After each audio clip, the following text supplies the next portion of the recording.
Okay, guys, welcome back to this week's Coach Chat episode. Now, last week, we're going to kind of build on what we talked about last week. Our episode was you might have to gain weight in order to lose weight, when really the whole talk was about like how your metabolism works, and Meredith shared some of her experience with kind of resetting the way your body burns energy. Yeah. So if you missed it, make sure that you go back to the Coach Chat episodes in your courses, and you should find that episode there. But today we're going to talk about intermittent fasting. It's a big hot button topic these days because it's what everybody's doing, and that's all people ever want to ask about, talk about, do, think that it's the holy grail of, secrets to success, when, we already fast. True. We fast every night. That's why. Hopefully for 8 hours. And then in the morning, what do? Break the fast. Breakfast. Yep. So I'm on that.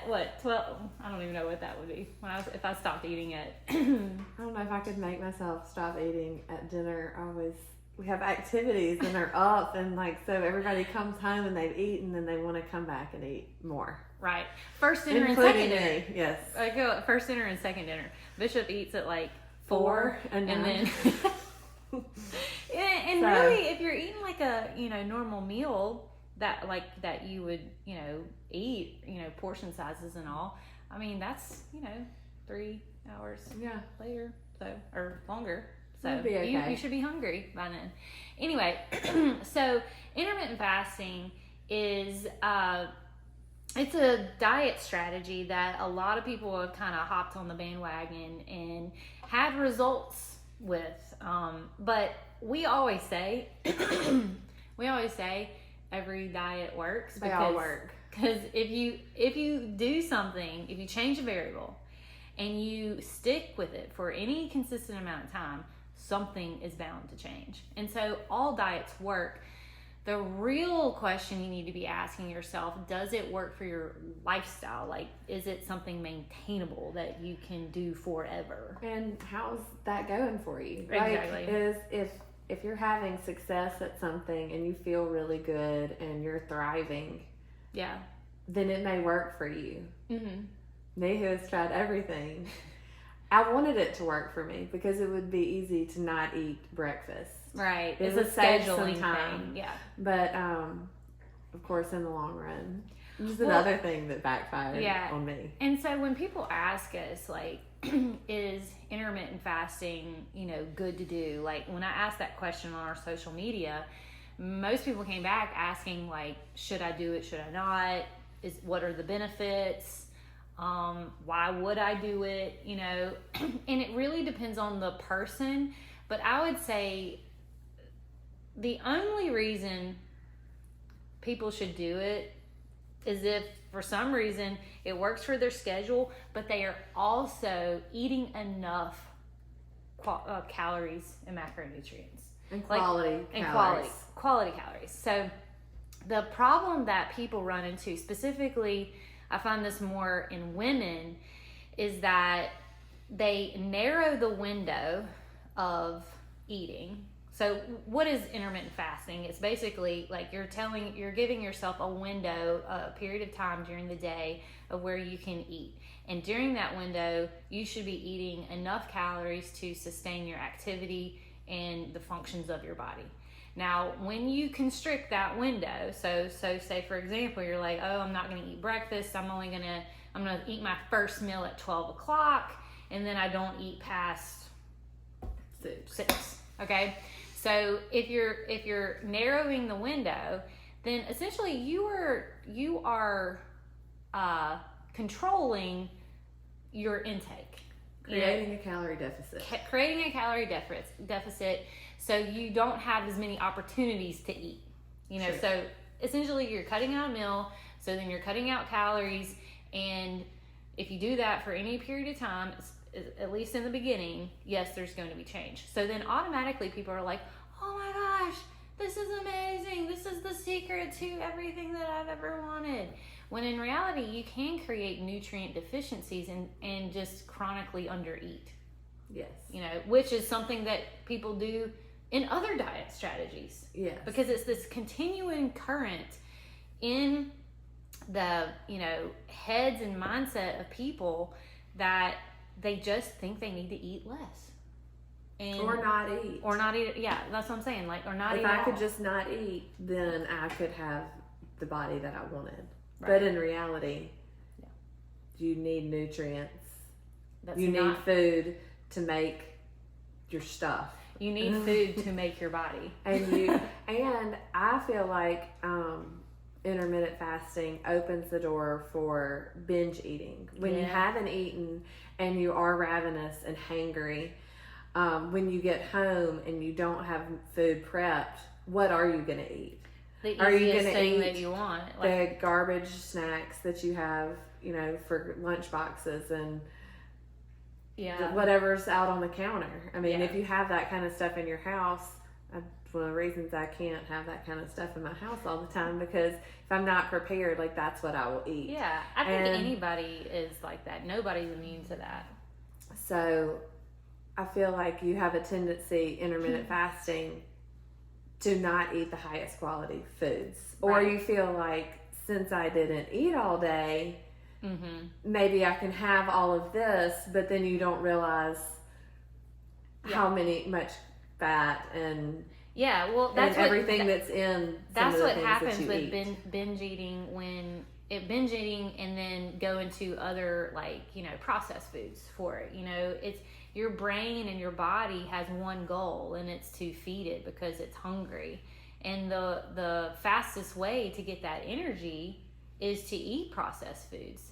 I literally just did this talk at I talked to a bunch of high school students, soccer team, and one of the reasons people crave, like a craving, is not necessarily hunger. I mean, it is hunger, but you're craving stuff because you're not giving your body the things that it needs in the previous hours or days or whatever. You know, it's like if you would just feed yourself, like, whole food, whole meals, like, not skimping on things, you know, doing the habits, eating carbs, eating your fats, eating your proteins, like, make full meals, snacks, meals, breakfast, lunch, dinner, whatever, then you wouldn't have those tendencies to binge and crave. Well, you're not as hungry and, like you said, actually craving those things. Like, your body's not craving glucose to get through the rest of the day, or you know, sugar to feed your brain, which is your body's main source of fuel. Your body every time will choose to run on glucose over fat, because that's the easiest source to convert to energy is carbs and sugar. And so, you know, your brain's preferred food source is glucose, and then your fast access energy for your body is glucose. So think about it, whenever you're hangry and you just want something now, like, that's why you have cravings. That's why you go for the junk food, is because your body is saying, I need the fastest energy possible to help me feel good. And so it's gonna gravitate towards those junk food. And, you know, essentially, like, if you're not eating and you're skipping meals, you're setting yourself up for that possibility. I'm not saying that everybody, you know, needs to think that way. And there's some people that have, you know, intermittent fasting works for them. But I guarantee you, if it's working for them, it's because they're eating enough and they're eating the quality food. And getting it in enough. Because calories in is, and what you need to survive, like what we talked about last week, is king. Yeah. Hands down. No matter what diet strategy you try, it all comes down to, are you eating enough for your body to thrive? Yes. So that's really the question. And for a woman who can't, I just don't think our stomachs are as big as men. I don't think you can I think it would be very hard to get it into, or especially in one meal. There's no way you're getting in more than 1,200 calories of whole foods in one sitting. Right. And that's the difference between men and women doing intermittent fasting. A lot of guys do have success doing it, but men are totally different from women. Like, Women are not small men. Yes. That is something. Yes. I think you posted somebody a TED Talk or somebody. Yeah. Saying that. And so we shouldn't look at, what men are doing and think that that's going to work for women, because our hormones are completely different from men. Our body's requirements during our cycles each month are completely different.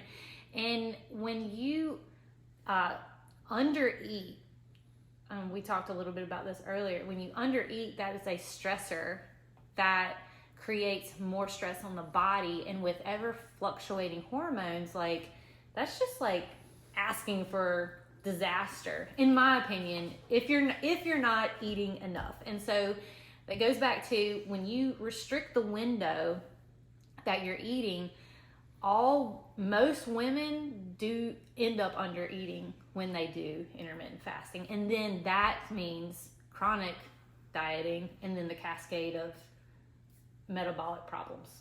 Yes. So, and some of the books that I've read, or articles or TED Talks, they mostly have been done by men. And if you're sleeping enough, like all the benefits, the autophagy, where your cells clean up the bad cells and clean out the cells that could cause cancer, all the like great things that they say about intermittent fasting, if you're eating well and you're sleeping well and you're getting 8+ hours of sleep, you're getting the benefits of intermittent fasting.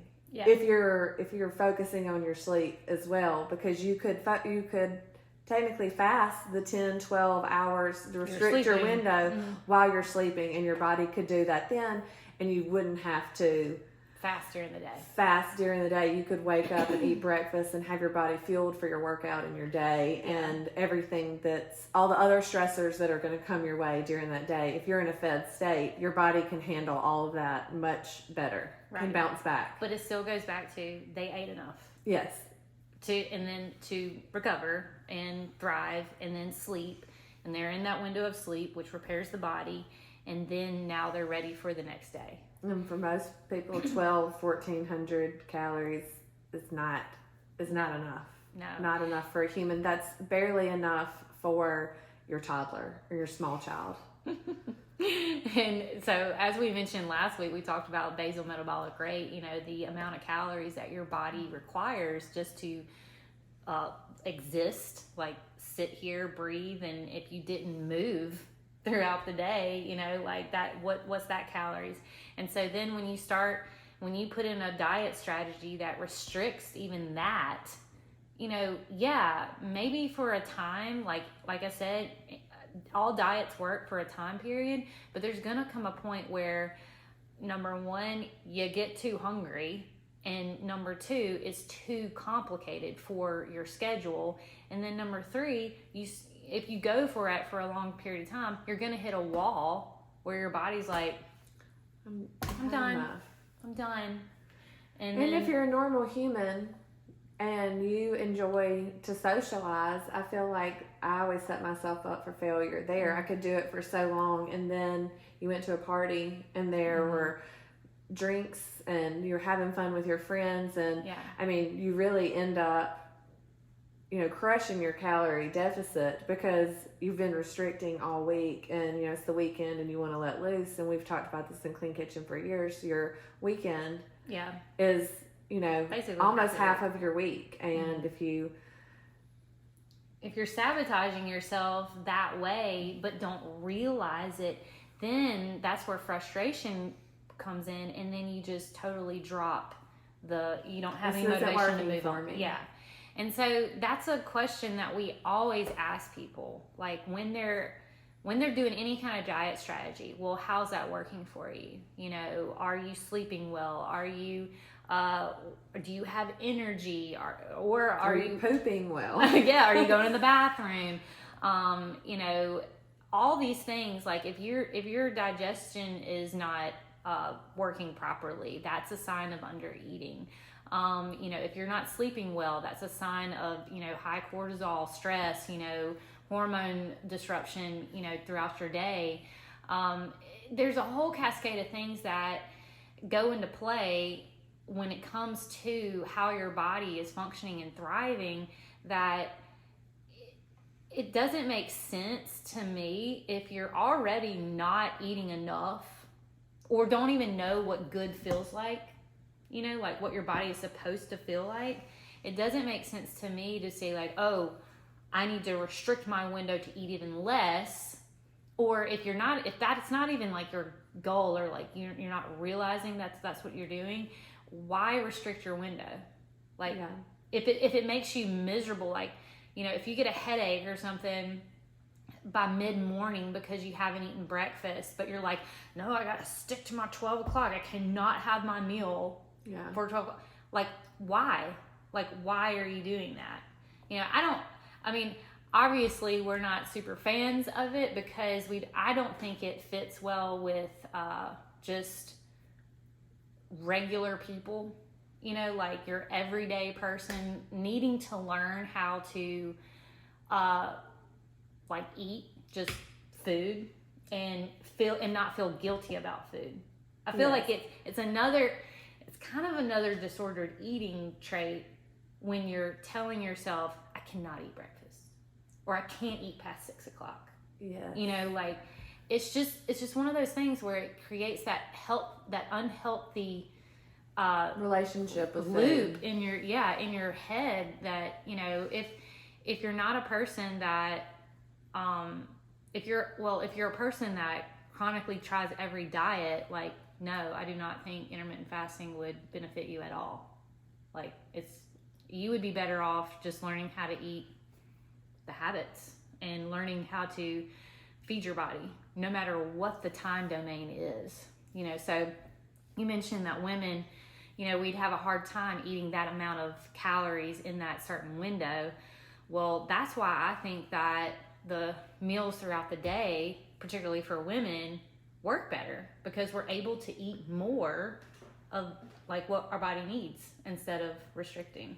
Yes, and I feel like not even necessarily a smaller meal. I feel like if we sat down and ate actual meals, which is what I've really been trying to do lately, like the protein, the carb, the fat, like a meal, not a handful of grapes, not an orange, not, a few nuts, not snacking, eating the meals 3, 4, 5 spaced out, you're still giving yourself the benefits of fasting, I feel like, if you're not just constantly grazing. Right. And that's another like point that people that love fasting make, is that, oh, you're giving your digestive system a break. And while, yes, I think you shouldn't eat like all day long, like snack grazing, and some people do use intermittent fasting to help control that aspect of it, so I get that. But when it comes to giving your digestive system a break, like, what is it needing a break from? Like, are you eating too much junk? Are you snacking all day long, which would create a calorie surplus? Like, what is the purpose of it? So if you're wanting to just feel better, lose weight, and thrive, then eating full meals will help you do that too. And you're not under eating. So that's why I'm a fan of just eating. Number one, eating when you're hungry, like, following hunger cues. But then also, if you're a person that exercises regularly, you're probably going to have to eat when you're not hungry. So you have to spread those out. Yeah.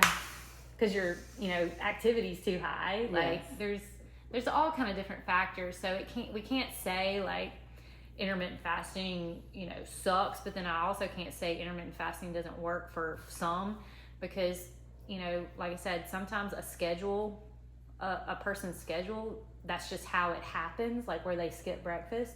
They don't have to call it intermittent fasting, but they may eat mid-morning. If you work out at 5 a.m., like, I get that. When I was a 5 a.m.er, like, I wasn't getting up at 4 to try to have a full breakfast. Yeah. I think you need to change some things around, be sure you're getting like your full meal to replenish what you lost. But there are times and people who their schedule, if you don't eat before you go work out at 5, then you're technically intermittent fasting.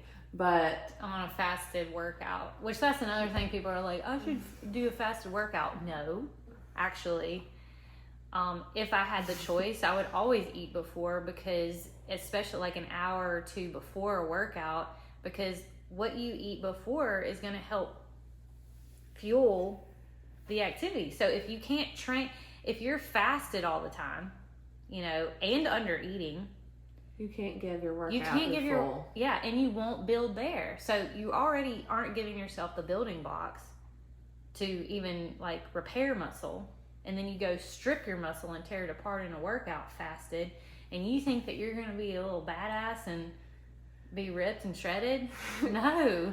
I told her last week or week before last, I buy one king cake a year. I love Rendazzo's plain king cake, and I was having a piece with my breakfast, and I had the best lifts. I like went up in all my weights, and I was like, this king cake is giving me life.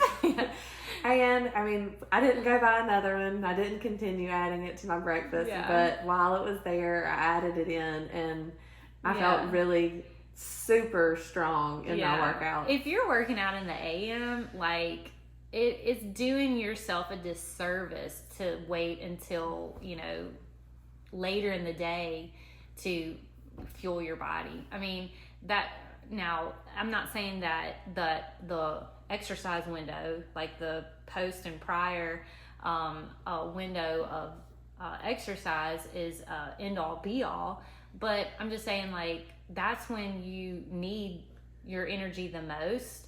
And so to either do the workout and to replenish the workout. So if you're like a 5 a.m.er or even, 7, 8, whatever, I mean, you're kind of cutting yourself short of progress that you could make just simply by not eating. Yes. So. And if you do want to have extra carbs, like before your workout and after your workout are great times to sandwich add it around in. there. Like I said about the king cake, I still had a regular meal, but like that was the carb portion of my meal with the icing and cinnamon and everything. But I mean, in the past I would have felt really guilty. Right. That I even ate that. But I shouldn't. Yeah.